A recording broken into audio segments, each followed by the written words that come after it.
Hello বন্ধুরা, আজকে সবার জন্য স্টাফ চিজ সাগু কাটলেট, পিওর ভেজ একটা স্ন্যাক্স, সন্ধ্যার টিফিনের জন্য একদম পারফেক্ট। অনেক সময় ব্রত করার পর সাগু বেঁচে যায়, সেই সাগু দিয়েই আজকে আপনাদেরকে একটা কাটলেট করে দেখাবো। আমার বাড়িতে সবাই খেতে ভালোবাসে, তার জন্য মাঝে মধ্যেই আমি নতুন নতুন কোনো কিছু করে থাকি। রান্না আমার কাছে একদম একটা থেরাপির মতো বন্ধুরা, মন খারাপের একটা ঔষধ বলতে পারেন। আমার সাথে অনেকেই একমত হবেন না আশা করি। নমস্কার বন্ধুরা, আমি মৌমিতা। আশা করি বন্ধুরা আপনারা সবাই খুব ভালো আছেন, আমিও খুব ভালো আছি। মমস কিচেনে সবাইকে অনেক অনেক স্বাগত জানাচ্ছি। পুরো রেসিপিটা দেখতে থাকুন স্কিপ না করে। প্রতিদিনের মতো ছোট্ট ছোট্ট টিপস অ্যান্ড ট্রিক্স অবশ্যই আছে। আর যদি এই দারুণ রেসিপিটা আপনাদের ভালো লেগে থাকে তাহলে একটা লাইক কমেন্ট করে অবশ্যই উৎসাহিত করার অনুরোধ রইল। আর নতুন ভিউয়ার্সদের কাছে একান্ত অনুরোধ রইল চ্যানেলটাকে সাবস্ক্রাইব করে বেল আইকনটাকে ক্লিক করে দেওয়ার জন্য। রেসিপিটা শুরু করার আগে সবাইকে আবারও অনেক অনেক ধন্যবাদ জানাচ্ছি প্রতিনিয়ত আমাকে সাপোর্ট করে যাওয়ার জন্য, আমার পাশে থাকার জন্য। আশা করি এই দারুণ রেসিপিটা আপনাদের ভালো লাগবে, আর বাচ্চাদের তো খুবই ভালো লাগবে। তার জন্য এখানে দেখুন বন্ধুরা, আমি আলু হাফ করে সেদ্ধ করে একটু ঠান্ডা করে এরকম গ্রেটার দিয়ে গ্রেট করে নিয়েছি। আমি সবগুলো আলু কিন্তু এর মধ্যে থেকে দিইনি, আমার যতটুকু প্রয়োজন ততটুকু নিয়েছি। আমি এখানে 2টা আলু এইভাবে গ্রেট করে নিয়েছি। হাত দিয়েও ম্যাশ করে নেওয়া যায়, গ্রেট করে নিলে গোটা গোটা ভাবটা থাকে না। সাগু আগের থেকে ভিজিয়ে রাখা ছিল, এর থেকে কিছুটা নিয়ে নিয়েছি, ধরুন 1 কাপের মতো। আর ঘরে বেঁচে যাওয়া 3 পিসের মতো ব্রেড নিয়ে নিয়েছি। ফ্রিজে অনেক সময় এক্সট্রা ব্রেড থেকে যায়, অনেক দিন থেকে খাওয়া হয় না এরকম, এই থেকেই 3টা পিস ব্রেড নিয়ে নিয়েছি।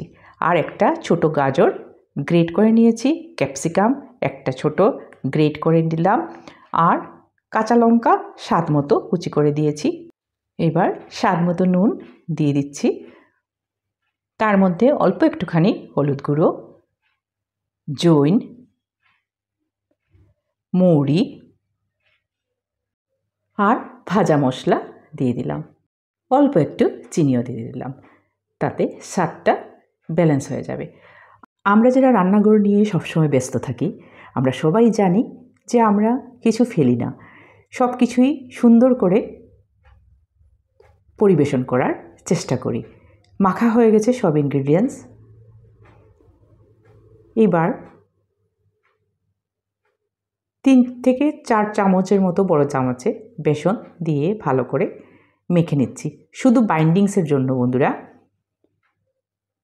এতে কিন্তু কোনো ধরা বাঁধা নিয়ম নেই,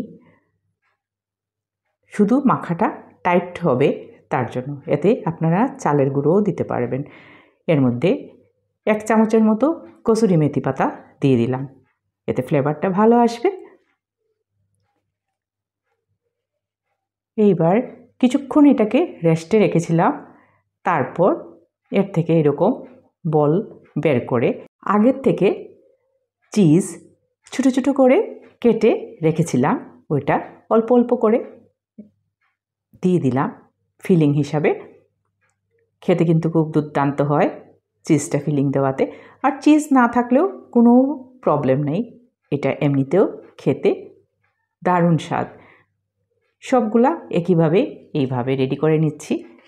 বাচ্চারা ছোট থাকতে নানা ধরনের টিফিন খেতে ভালোবাসত, ওদের পড়াশোনার জন্য অনেক সময় 2-2বার ওদেরকে টিফিন করে দিতে লাগতো। সন্ধ্যা হলে পরই আমি রান্নাঘরে এসে যেতাম, অনেক সময় তো সন্ধ্যার আগেও প্রিপারেশন করে রাখতাম। আবার এখনও অনেক সময় আমি বিকালের টিফিনের প্রিপারেশনটা আমি সকালে রান্নার সাথেই করে রাখি। তাহলে কি হয়, যে সন্ধ্যার সময় সন্ধ্যা বাতি টাতি দেওয়ার পর ঝটপট টিফিনটা করে নেওয়া যায় গরম গরম। এবার দেখুন কড়াইতে বেশ খানিকটা তেল দিয়েছি, যেহেতু ডুবা তেলে ভাজবো। আর ঝাঁঝরি দিয়ে এইভাবে তেলগুলো উপরে দিয়ে দিচ্ছি, 2 সাইডটাই ভালো করে ভাজা হয়ে যাবে। লাল লাল করে এইভাবে ভেজে একে একে তুলে নিচ্ছি। একদম দারুণ লাগে কিন্তু বন্ধুরা এটা খেতে, একদম মুচমুচা। সবগুলা একইভাবে ভেজে নিচ্ছি। সেকেন্ড ব্যাচটাও দিয়ে দিলাম। রান্নার অনেক নিয়ম কানুন টেকনিক আছে বন্ধুরা, আমি এতটা বুঝি না, আমি শুধু বুঝি একটুখানি ভালোবাসা। রেডি হয়ে গেছে দারুণ স্বাদের আলু সাগুর চিজ কাটলেট। সসের সাথে পরিবেশন করে দিলাম। সবাই খুব খুব ভালো থাকবেন, সুস্থ থাকবেন। আশা করি আপনাদের এই রেসিপিটা ভালো লেগেছে। আজকের ভিডিওটা বন্ধুরা এই পর্যন্তই। আরেকটা খুব ভালো রান্না নিয়ে খুব তাড়াতাড়ি আপনাদের সাথে অবশ্যই দেখা হবে। আবারও সবাইকে অনেক অনেক ধন্যবাদ জানিয়ে ভিডিওটা এখানেই শেষ করছি। ভালো লাগলে অবশ্যই বন্ধুদের সাথে শেয়ার করে দেবেন প্লিজ।